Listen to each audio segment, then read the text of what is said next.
Season's greetings and welcome to the final episode of 2024. It has been a remarkable year full of highs, full of record-breaking and of course, inspiration. Now today, what we want to do is want to highlight the happenings that have happened in the year 2024. Take a look at this.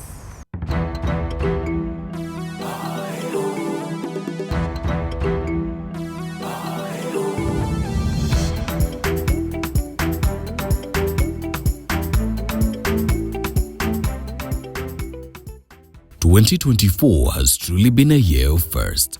Talk of innovation, persistent reinvention and entrepreneurship. A group that has shown this more than any other is the Kenyan diaspora all across the globe. From the USA, we marveled at the resilience of this daring duo, James Muchichu and Patrick Wambugu, who against all odds were able to run a factory in Carlton, specializing in the manufacture of car parts for top car brands like Toyota, Nissan, Mercedes, Ford, Honda, and many others. James has been my friend for a long time. We were sharing how we need to be entrepreneurs in this country, and we got together, we started saving money together, and we would put money in the same checking account, hoping to grow it and make it, at some point we'll find an investment that we're gonna do. So this is an example of the raw material that comes out in the form of pellets. Pellets, okay. Yes. It's basically plastic. It's plastic Yeah. in form of pellets. Okay. So this material get sucked into what we call the conveyor. Through here. Through here. Okay. There's a vacuum process. And it fills the conveyor, and then the material gonna go through what we call the barrel That way. that has heater beds.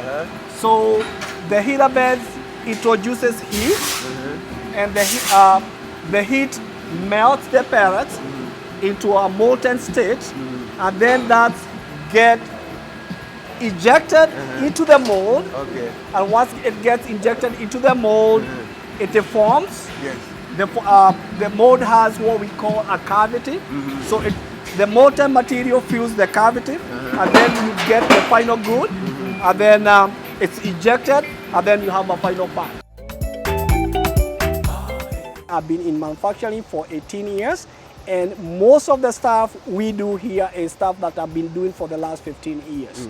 So the only thing I can say is learning this type of business, you kind of have to understand and learn every type of process, starting with human resource, hiring people, firing people, accounting, making sure the money is being allocated where it's supposed to go. From the US, we head over to Australia, where we were taken aback by the innovativeness of this power couple, Bernard and Emily Tanui, who support people with disabilities to live well and thrive through their outfit BET Group that offers a number of disability-centric services, top among them, construction of accessible housing for veterans. So NDIS is the National Disability Insurance Scheme. It's the new way of how support for people with disabilities. So for the first time, people with disabilities have choice and control of how they receive support in Australia. So Alex, this is an accessible house. The design is designed for somebody with a disability to be able to be accessible, or they can reach any item without any difficulty. Okay.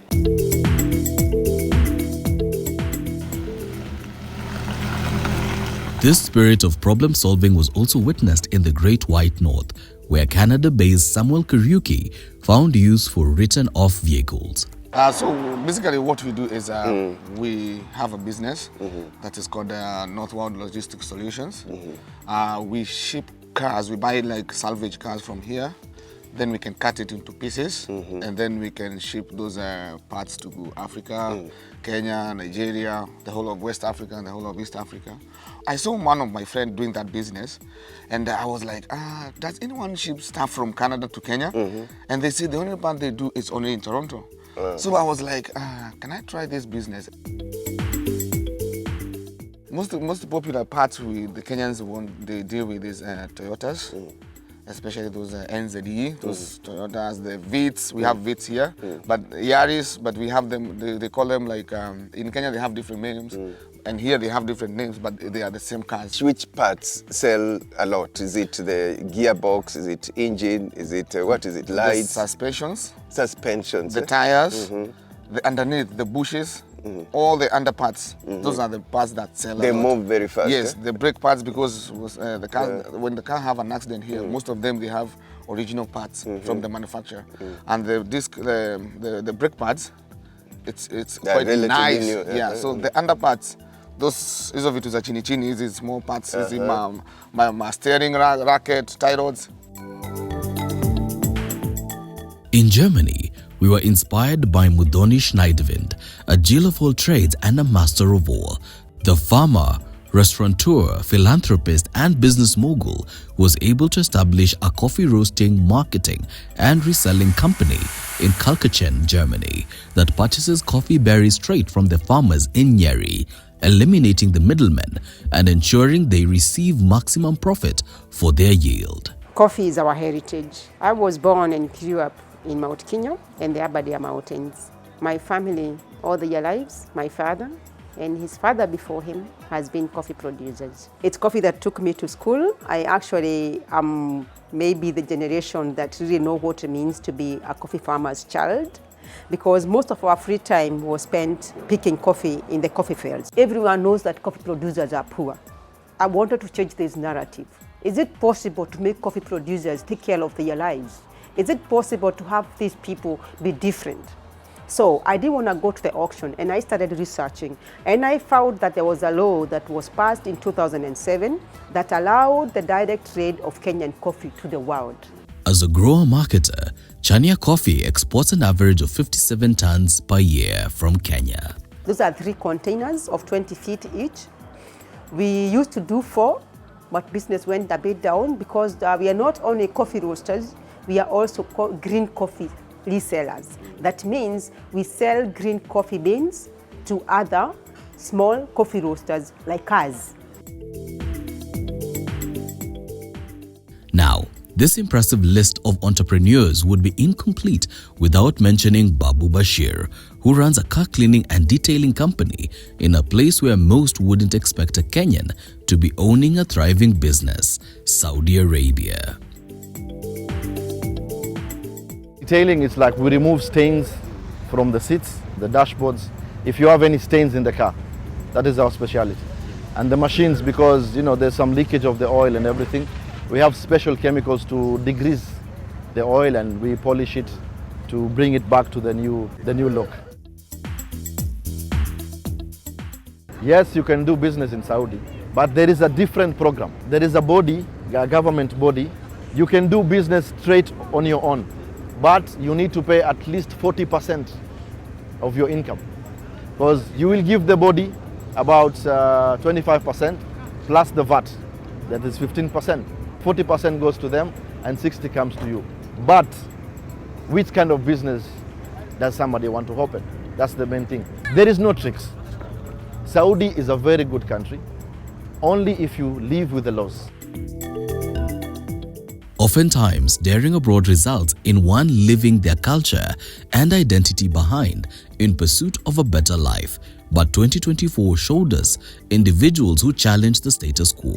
A good example of this is Stacey and Brian Mumanyi, who are bringing a taste of Africa to Oklahoma in a unique way. So with food truck, what the food truck is, it's just a mobile kitchen. So that enables me to go anywhere and be able to prepare our food and serve our food to anybody wherever they are. So we have our complete kitchen in the food truck. All we need to do is just buy the food and we can make any dish from our food truck. So we started off with a food truck. We started off in 2021, right after COVID, and we got a little bit of footing on it, good traction on it. So we decided, why not? Why not just have a restaurant? Because most of the people who are not able to get us on the food truck, they'll come at the restaurant. So that's where the idea of the restaurant came about. Now that we're talking about Kenyan food, Kenyans abroad have been heavily investing in agribusiness.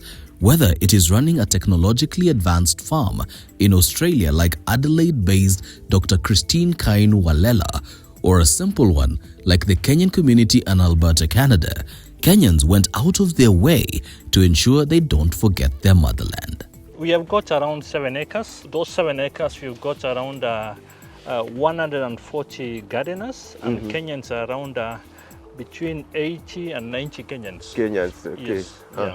Yeah. Vegetable gets seeds from Kenya. We always borrow from each other.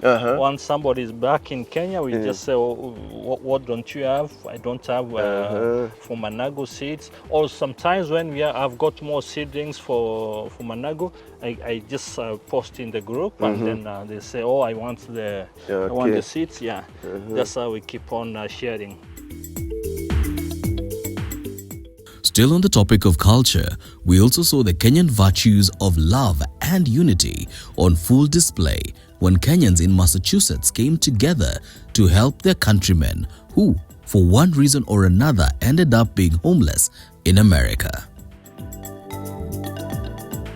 I've been dealing with about 20 homeless Kenyans in this park, and I have success stories who have really recovered and relocated to other states because they chose to relocate because they knew where their trigger is.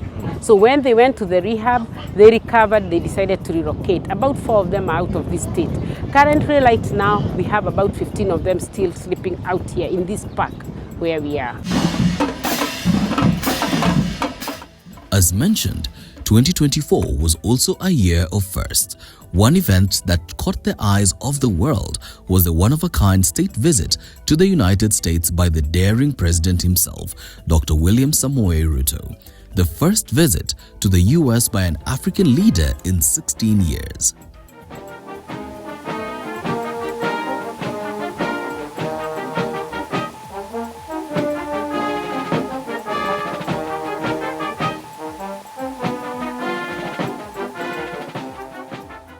We also have an opportunity during my visit to discuss on the real possibilities and opportunities for trade, for investment, for conservation, and many others that are mutually beneficial to humanity, to the United States, and to Kenya.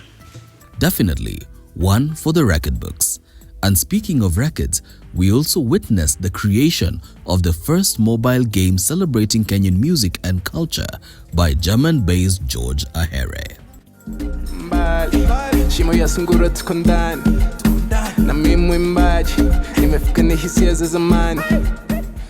Riziki at its core is a mobile-first rhythm game that is about experiencing African dance and music culture.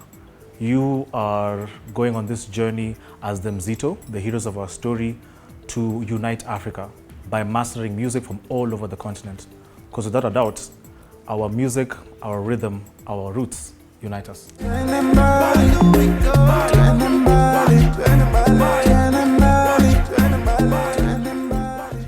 You will agree that any recap of 2024 would be incomplete without focusing on the daring spirit of the Kenyan Gen Zs who fascinated millions with their go-getter mentality.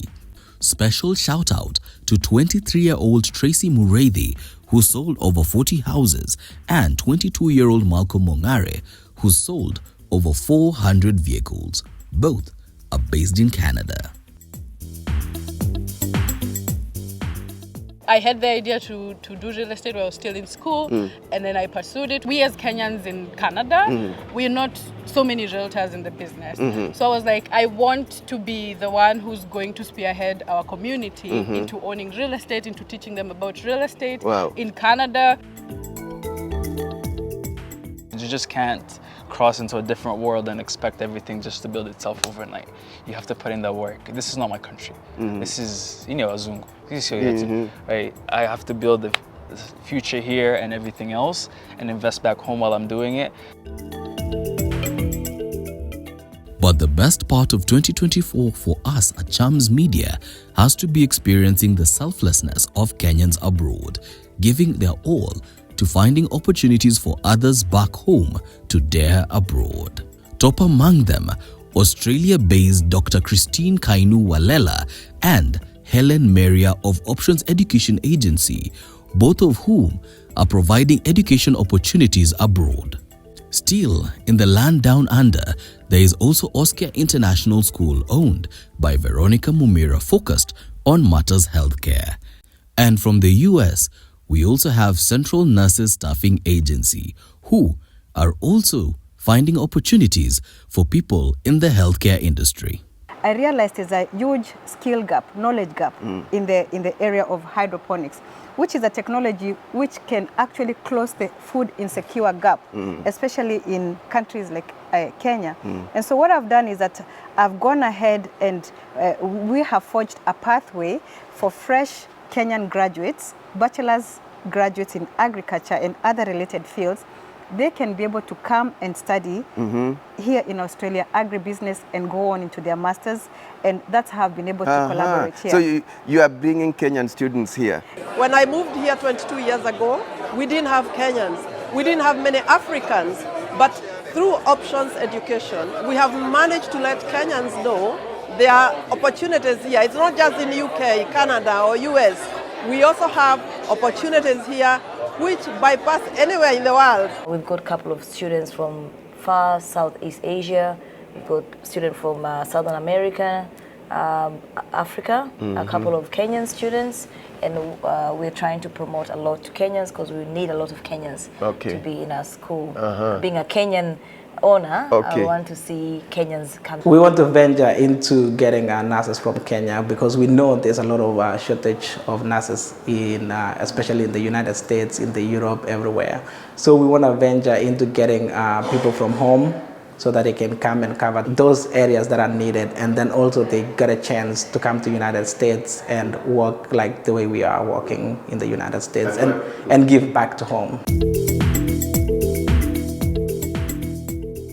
All in all, the 2024 season of Daring Abroad has truly been as daring as ever, filled with highs, record-breaking educative content and inspiring figures.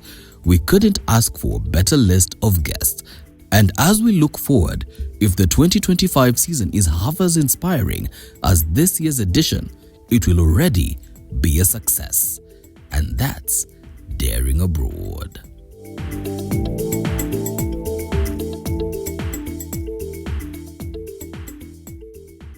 Yes, that has been 2024 at a glance. And of course, it would not be possible without our sponsors and partners for the year 2024. And right now, for one final time this year, we want to bring in one of our partners who has made this year much better. I'm of course talking about Centum Real Estate. And here is that investment tip.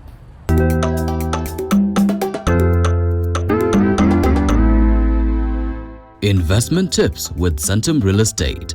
Centum Real Estate. Real estate with real experience. Welcome to the segment. For record purposes, kindly tell us who you are and what you do. Thank you, Michael. My name is Doreen Onwonga. I'm a partner at KN Law LLP, an advocate of the High Court of Kenya. KN Law LLP is a law firm out of Kenya with liaison offices in London. We do have 10 years of experience in the Kenyan market, and real estate is really one of our areas of expertise. So I've been listening to you. I am convinced I want a lawyer involved in my next purchase. So the other question is, how do we get in touch with you? KN Law LLP, we do have our website, so you can reach out to us through our emails. I think we have a general email, info@kn.co.ke. You can put in an inquiry through our website. Our phone numbers are there. So yeah, we have social media pages on LinkedIn and Twitter and Facebook. So you can reach out to us through any of those channels. Just key in KN Law LLP, and it's pretty simple, just 2 words. KN Law LLP, and yeah, you'll be able to, we will be able to respond and support you through the process. Yeah, and I think maybe the other thing, maybe just to go back to the conversation on how relatively safe it is, I think the emergence of institutional real estate developers is also really key in terms of, just has been key in streamlining that sector. Yeah, because you have people with a certain track record and actual institutions. They always say it's better to deal with an institution. So KN Law, for example, is it's a corporate firm. It has offices. So it's better to deal with someone with a brand, a reputation, physical offices that you can come to. What are the don'ts? when it comes to investing in it? From a legal perspective? Yes. Oh, well, that's an interesting question. Don't buy before you do the due diligence. Just don't buy before due diligence. Don't think you're too smart. Don't think you know it all. Don't assume it's home, so it's safe and it's okay. And yeah, don't assume that because you've done it before, then the same facts apply. Apartments on the same block could have different requirements. Land on the same road could have different challenges, different circumstances. So don't assume it's all the same. And as we conclude, what is your parting shot? The general theme just in this conversation is, you know what, investing in Kenya is actually safe. I think Kenya as a country is sub-Saharan Africa. Kenya ranks really well, it's growing. And we have made significant efforts in terms of, strengthening our judicial system, our legal system, our land registration system to just ensure the sanctity of your title is protected. So I think for me, Kenya remains, a great and amazing investment destination. As I say, get the right team, and of course, I think now, of course, you do have institutional developers like Centum Real Estate just looking to, walk the journey with you and providing end-to-end services. Get your apartment, you have someone to manage it for you, and just ensure that rent hits your account. So as well, so real estate almost becomes a passive investment. So yeah, so I think Kenya is, the place to be in terms of, real estate investment. Yeah, it's a place to be at the moment. Yeah. Thank you.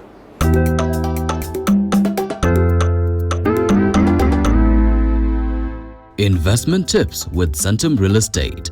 Centum Real Estate. Real estate with real experience. With that, we have come to the end of the show, but before I leave your screens, we have been bringing you investment opportunities by Centum Real Estate, and today it is no different. Yes, we have an exciting investment opportunity, a Wali estate at Vipingo Development in Kilifi. If interested, kindly contact Centum Re for more information.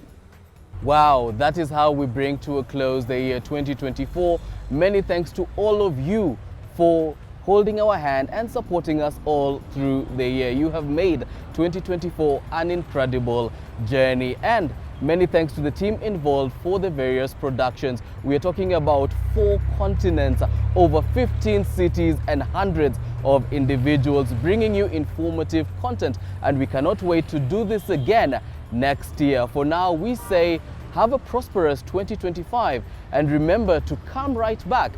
Same time, same place, same channel, same face.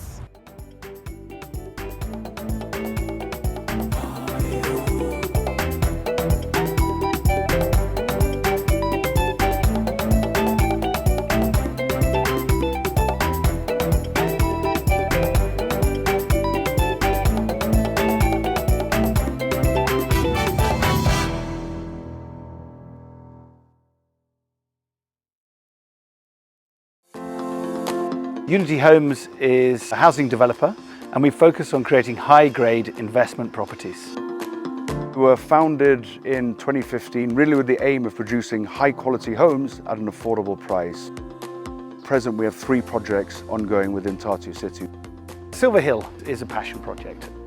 I love that London-style architecture. The ground floor is a dining room, living room, open-plan kitchen. It's got an electric fireplace. The whole thing opens up into your own private garden. We've got a gym, we've got a swimming pool, we've got a sauna, we've got a business centre, but we've also got a private park. I would urge anybody who's watching this, whether you're in the diaspora, whether you're in Kenya, you should get in touch with us. We make sure that these are pleasant places to bring up families.